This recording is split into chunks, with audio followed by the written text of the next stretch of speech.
Hey guys, a very good morning to all of you. Firstly, I heartily welcome to you in my YouTube channel. So today we will discuss about the second short story of BA first semester in Unit 4th, which is the name The Last Leaf and the writer Anton Chekhov. Dear student हम B A first semester के unit 4th की आपको short stories cover करा रहे हैं, जिसकी first short story the last leaf हम अपने चैनल पर अपलोड कर चुके हैं। आप विजिट कर देख सकते हैं। आज हम आपको सेकंड शॉर्ट स्टोरी जिसका नेम द लेमेंट है और जिसके राइटर एंटन शेकव हैं उसके बारे में आपको बताएंगे, उसके कैरेक्टर्स के बारे में बताएंगे। जो क्वेश्चंस एग्ज़ाम के पर्पस से पर्सपेक्टिव से इम्पोर्टेंट हैं वो हम लेकर आए हैं, और साथ ही साथ उस एक उन सभी क्वेश्चन का सिर्फ एक आंसर बहुत ही डीपली स्टडी के बाद आपके सामने दिया गया है। सो आप इसे अच्छे से पढ़िए, समझिए, और हाँ, अगर वीडियो पसंद आए तो प्लीज़ चैनल को सब्सक्राइब ज़रूर कर दीजिए। चलिए, सबसे पहले हम क्वेश्चंस देख लेते हैं कि क्या क्या क्वेश्चंस इस चैप्टर से बन सकते हैं। तो आपका फर्स्ट क्वेश्चन है write the summary of the lament. आप द लेमेंट की समरी लिखिए। या फिर एक क्वेश्चन ये बन सकता है, give a character sketch of Iona Potapov. Iona Potapov का कैरेक्टर स्केच दीजिए। या फिर एक क्वेश्चन बन सकता है, describe the grief of Iona Potapov. Iona Potapov का क्या दुख था उसे डिस्क्राइब कीजिए। ये क्वेश्चन आपके एज अ शॉर्ट में भी आ सकते हैं, लॉन्ग में भी आ सकते हैं, तो ये किसी में भी आ जाएं।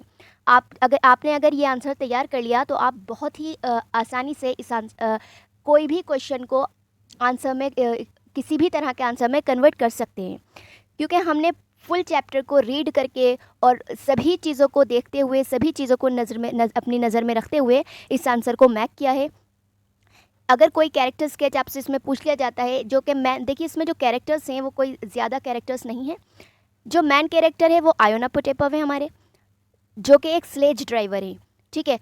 और एक उनका बेटा है बैरिन, जिसकी डेथ हो चुकी है। और ये सारी स्टोरी उसी पर ही, मतलब उसके जो दुख है उसी पर ही डिपेंड है। इस फुल स्टोरी जो हमारे राइटर हैं उन्होंने एंटन शेकव जो हैं उन्होंने third person point of view का यूज़ किया है इस स्टोरी को क्रिएट करने में। और और अदर्स जो कैरेक्टर्स हैं इसमें कुछ बैंड ऑफ यंग मैन दिखाए हैं, कि कुछ थ्री मैन होते हैं जो यंग होते हैं, और एक कैब ड्राइवर को भी दिखाया गया है। दो तीन कैरेक्टर्स कुछ ऐसे भी हैं, जब आप स्टोरी को अच्छी तरह से पढ़ोगे, समझोगे, तो वो आपकी समझ में आ जाएगा। सो देखिए, ये जो स्टोरी है बहुत ही इंटरेस्टिंग स्टोरी है, और आज की सोसाइटी पर रिव्यू करती है कि हमारी ह्यूमैनिटी इतनी ज़्यादा, मतलब आज के लोगों में इतनी इंसानियत ही नहीं रही कि वो दूसरों के दुख को समझे। तो इन्हीं सब बातों पर ये स्टोरी जो है डिपेंड है। यही सब वो हमें सिखाती भी है कि हमें किस तरह से होना चाहिए, किस तरह से नहीं होना चाहिए। सो चलिए स्टार्ट करते हैं इस स्टोरी को। देखिए, अगर आपका इनमें से कोई भी क्वेश्चन आ सकता है तो आप इसे, जो हमने ये आंसर लिखा है, आप इसे लिख सकते हो, और यकीनन इसी में से ही आता है। ये हमने प्रीवियस ईयर्स के जो क्वेश्चंस होते हैं उन्हें देखते हुए, और जो हमें बहुत इंपॉर्टेंट क्वेश्चंस लगे उसे हमने देखा, और तभी इस आंसर को मैक किया है। सो देखिए, अगर समरी पूछ ली जाती है तो आप समरी में यही हेडिंग डालोगे, समरी ऑफ द लेमेंट। उसके बाद आप इंट्रोडक्शन की हेडिंग डालोगे, इंट्रोडक्शन ऑफ द स्टोरी, ठीक है। सो इंट्रोडक्शन में आप लिखोगे the lament also known as misery. जो लेमेंट है, ये जो लेमेंट, इस देखिए, लेमेंट का मीनिंग ही दुखद होता है, मतलब त्रासदी, मीन्स ऐसा कैसा समय या फिर ऐसा टाइम जो बहुत ही दुख से गुजरा हो, ठीक है। ऑल्सो नॉन एज माइजरी, इसे एक माइजरी यानी कि दुखद कहानी से भी जाना जाता है, इन अ शॉर्ट स्टोरी बाय एंटन शेकव, जो कि क्या है, ये एक शॉर्ट स्टोरी है एंटन शेकव के द्वारा लिखी हुई। इन द स्टोरी, इस स्टोरी में the writer tells about a Russian sledge driver named Iona Potapov. इस स्टोरी में जो राइटर हैं वो बताते हैं एक रशियन स्लेज ड्राइवर के बारे में। रशियन स्लेज ड्राइवर जो कि एक रशिया में रहते हैं, स्लेज ड्राइवर उन्हें कहा जाता है जो तांगा चलाते हैं। स्लेज ड्राइवर मीन्स जो तांगा चलाते हैं, नेम्ड, जिनका नेम है आयोना पुटेपव, हुज सन, उनका बेटा जिसका नेम बैरिन होता है, हैज़ रिसेंटली डेड, वो रिसेंटली ही मर चुका होता है। Iona is the central character of the story, और जो आयोना हैं वो इस स्टोरी के सेंट्रल कैरेक्टर हैं, ठीक है। उसके बाद अगर आपका कैरेक्टर स्केच आ जाता है कि आपको कैरेक्टर स्केच बताना है आयोना पोटेपव का, तो आप इस हेडिंग को स्किप करोगे इंट्रोडक्शन ऑफ द स्टोरी की, बल्कि ये वाली हेडिंग लिखोगे, इंट्रोडक्शन ऑफ आयोना पोटेपव। देखिए, इंट्रोडक्शन ऑफ आयोना पोटेपव के आगे मैंने CS लिखा हुआ है, ये आपका एक क्लू है कि कैरेक्टर स्केच का, जहाँ जहाँ पर जिस हेडिंग पर CS लिख रहा है, आप उसे जो आपका कैरेक्टर स्केच है उसके अंदर इन्वॉल्व कर सकते हो, ठीक है। नेक्स्ट आगे पढ़ते हैं। Iona is the man character in the story. Iona जो है वो एक मैन कैरेक्टर है इस स्टोरी का। The whole story revolves around him. ये जो पूरी स्टोरी है वो उसके इर्द गिर्द घूमती है। He has different shades in his character which are is follow. उसके कैरेक्टर में, उसके चरित्र में बहुत से अलग अलग रंग हैं, रूप हैं, जो कि निम्नलिखित हैं या फिर जो कि इस प्रकार हैं जिसे हम नीचे पढ़ेंगे। फर्स्ट है poor cab driver. Iona is a poor cab driver. Iona एक पुअर कैब ड्राइवर होता है, गरीब होता है। He works so hard for many hours but he fails to earn his livelihood. वो बहुत ज़्यादा मेहनत करता है, वो कई घंटे काम करता है, लेकिन फिर भी ही फेल्स टू अर्न, वो नाकाम रहता है, वो असफल रहता है। टू अर्न हिज लाइवलीहुड, अपनी जीविका को कमाने में। ही सेज टू हिमसेल्फ, वो खुद से कहता है, a man who knows his job, एक व्यक्ति जो अपना काम जानता है। Who has had enough to eat his horse too, जिसके पास अपने और अपने घोड़े को खिलाने के लिए काफ़ी है। कैन ऑलवेज स्लीप पीसफुली, वो हमेशा शांति से सो सकता है।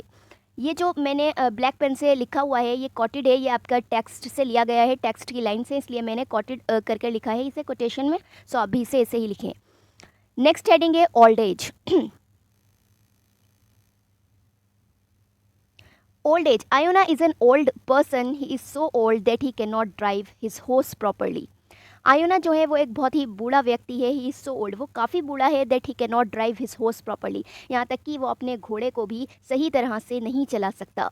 He is abused by people for not driving on the right side of the road. वो क्या करता है, ही इज़ अब्यूज्ड, वो गालियाँ खाता है लोगों से, for not driving on the right side of the road, road की सही दिशा में या फिर सही साइड पर ड्राइव नहीं करने की वजह से वो लोगों की गालियाँ भी खाता है। But still he did not take to heart, लेकिन फिर भी वो उन सबको जो वो सुनता है उसे अपने दिल पर नहीं लेता। What was said by anyone, जो कि किसी के द्वारा कहा जाता है। Because he needed people to his misery, क्योंकि उसे ज़रूरत होती है लोगों की अपना दुख शेयर करने के लिए। नेक्स्ट है आयोनाज ग्रीफ। आयोना का क्या ग्रीफ है। Iona and his son Barin are very close and affectionate. Iona और उसका जो बेटा बैरिन होता है वो बहुत ज़्यादा क्लोज होते हैं एक दूसरे के। हाउएवर, हालांकि Iona suffers the biggest tragedy of a parents life. जबकि हालांकि क्या होता है, आयोना जो है इस वक्त वो सफ़र कर रहा होता है एक ऐसी बहुत बड़ी समस्या जो कि पेरेंटिंग में, पेरेंट्स लाइफ की सबसे बड़ी समस्या हो सकती है। When is son had dead, जब उसका बेटा मर जाता है, that week of high fever, उस हफ्ते तेज़ बुखार के कारण, he was feeling intense grief and sorrow, तो वो बहुत ही इंटेंस का मतलब होता है गहरा, वो बहुत ही गहरा दुख को महसूस करता है। नेक्स्ट हेडिंग है deeply attached with his son who had dead a few days एगो, जब उसका बेटा his son who had dead a few days एगो, जब उसका बेटा मर जाता है कुछ दिन पहले।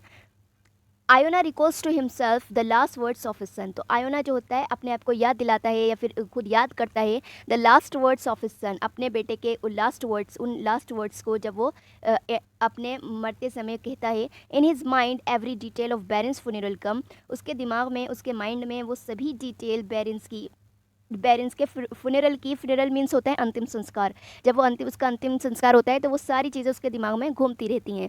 इट ऑल रिवील्स दैट, और यही सब दर्शाते हैं कि Iona was deeply attached to his son, Iona जो है वो बहुत ज़्यादा अटैच्ड था अपने बेटे से। The next is tragic character. So Iona जो था वो एक ट्रेजिक कैरेक्टर भी है, तो हम इसे समरी में इंक्लूड कर सकते हैं, या फिर आपका क्वेश्चन पूछा जा सकता है कि आयोना ट्रेजिक कैरेक्टर क्यों है। ठीक है, तो आप इसमें इसे लिख सकते हो। Iona is a tragic character, Iona जो है एक ट्रेजिक कैरेक्टर है। His tragedy in the fact that he fails to find even a single sympathetic listener, उसकी ट्रेजिडी यही है। देखिए ट्रेजिक का मतलब भी दुख से ही होता है, कि जो बहुत ज़्यादा दुखद स्थिति होती है उसे ट्रेजिक कहा जाता है। सो जैसे कि ये ट्रेजिक स्टोरी है, सो यही है कि हिज ट्रेजिडी, उसकी जो ट्रेजिडी थी वो यही थी कि he fails to find even a single sympathetic listener, कि वो वो असफल था एक ऐसा अपना एक ऐसा सहयोगी, एक ऐसा व्यक्ति फाइंड करने में जो उसे ध्यान से सुन सके, जो उसे हौसला दे सके, दिलासा दिला सके, जो उसकी बातों को सुन सके, वो ऐसा व्यक्ति फाइंड नहीं कर पा रहा था। The men who he meets are not only indifferent but साइरिकल ऑल्सो, जो व्यक्ति उससे मिलते थे वो सिर्फ इंडिफरेंट ही नहीं होते थे, वो सिर्फ अलग ही नहीं होते थे स्वभाव के, बल्कि वो सनकी भी होते थे। साइरिकल का मीन्स होता है सनकी। The officer and the three young men are in hurry to reach their destination. जो ऑफिसर और जो 3 यंग मैन उससे मिलते हैं वो जल्दी में होते हैं, अपने डेस्टिनेशन को पहुंचने की जल्दी में होते हैं, अपनी मंजिल तक पहुंचने की जल्दी में होते हैं। The young cab driver also does not try to understand his feeling of sorrow, और जो यंग कैब ड्राइवर होता है वो भी उसके दुख को समझने की कोशिश नहीं करता। फिर है शेयरिंग सोरो, वो अपने दुख को किस तरह से शेयर करता है, या वो अपने दुख को किस तरह से शेयर करने की कोशिश कर रहा होता है। So the first man he meets is a study and formidable military officers. जिस पहले व्यक्ति से वो मिलता है वो बहुत ज़्यादा तड़ंग और दुर्जय मिलिट्री ऑफिसर होता है। फॉर्मिडेबल का मीन्स होता है दुर्जय। फॉर्मिडेबल मिलिट्री ऑफिसर्स, वो एक सैन्य अधिकारी होता है। Who seems interested in Iona's story, वो दिखाता है आयोना की स्टोरी में। शुरू में वो क्या करता है, वो जब आयोना से अपनी स्टोरी बता रहा होता है तो वो थोड़ा सा इंटरेस्ट शो करता है। But when Iona turns around to talk to him in more detail, लेकिन जैसे ही आयोना और ज़्यादा बताने की उससे कोशिश करता है, अंदर जाने की कोशिश करता है, so the officer get irritated. तो जो ऑफिसर होता है वो उसे इरिटेशन होने लगती है, वो इरिटेटेड हो जाता है एंड स्टार्ट्स, और शुरू कर देता है shouting at him about his driving, और वो उस पर चिल्लाना शुरू कर देता है उसकी ड्राइविंग के बारे में। फिर discontent and grief stricken Iona meets a band of 3 young man. फिर वो असंतुष्ट और दुख से खिंचा हुआ जो आयोना होता है वो मिलता है एक बैंड से, एक ग्रुप से जो कि 3 यंग मैन का था, हु आर हैवली इंटॉक्सिकेटेड, और जो पूरी तरह से नशे में धुत होते हैं।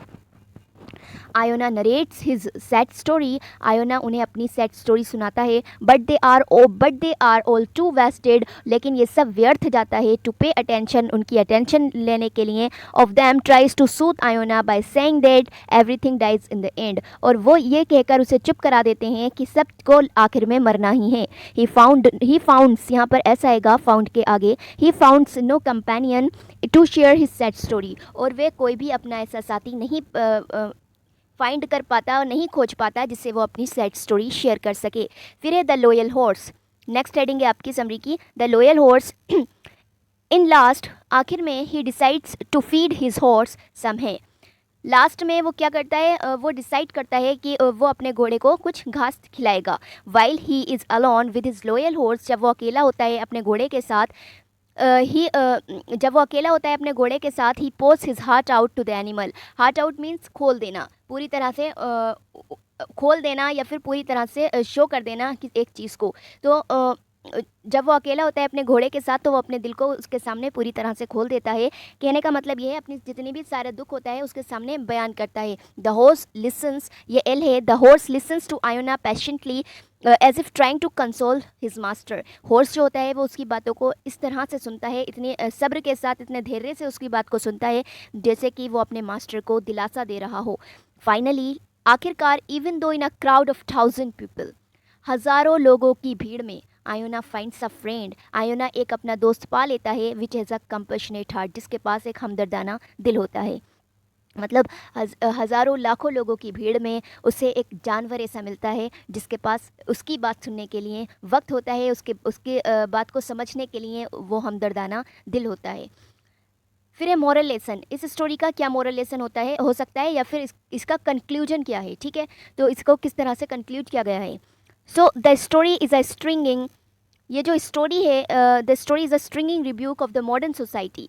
ये स्टोरी स्ट्रिंगिंग रिब्यूक का मीन्स होता है कड़ी फटकार। स्ट्रिंगिंग मीन्स कड़ी। The story is stringing rebuke, ये एक कड़ी फटकार है आज की आधुनिक सोसाइटी पर, आधुनिक समाज पर। Where there seems the insurmountable distance, जहाँ पर क्या होता है, जहाँ पर दुर्गम दूरी प्रतीत होती है। इंसरमाउंटेबल, दुर्गम दूरी, बुरी तरह से ये दूरी प्रतीत होती है बिटवीन पीपल, लोगों के बीच में, who live and breathe in the same air, जो कि जीते हैं और सांस लेते हैं एक ही हवा में, and eat the same food, और खाते भी एक ही खाना है, बट आर टू बिजी, लेकिन बहुत ज़्यादा बिजी रहते हैं, व्यस्त रहते हैं, टू शेयर ईच अदर्स शोरोज, एक दूसरे के दुख को शेयर करने में। कहने का मतलब ये है कि आज का व्यक्ति एक ही हवा में सांस लेता है, एक ही खाना खाता है, लेकिन उसके पास इतना वक्त ही नहीं है कि वो एक दूसरे की बात को समझ सके, एक दूसरे को दिलासा दे सके, उसे तसल्ली दे सके। आज के व्यक्ति के पास इतना वक्त ही नहीं है। सो ये थी आपकी बहुत ही इंटरेस्टिंग सी शॉर्ट स्टोरी।